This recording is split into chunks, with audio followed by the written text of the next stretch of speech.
Lavadora Whirlpool golpetea al exprimir, aunque tenga poca ropa.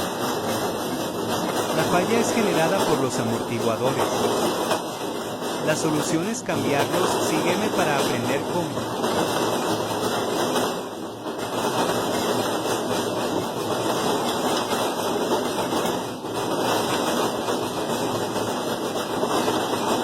Comenta la falla de tu lavadora aquí.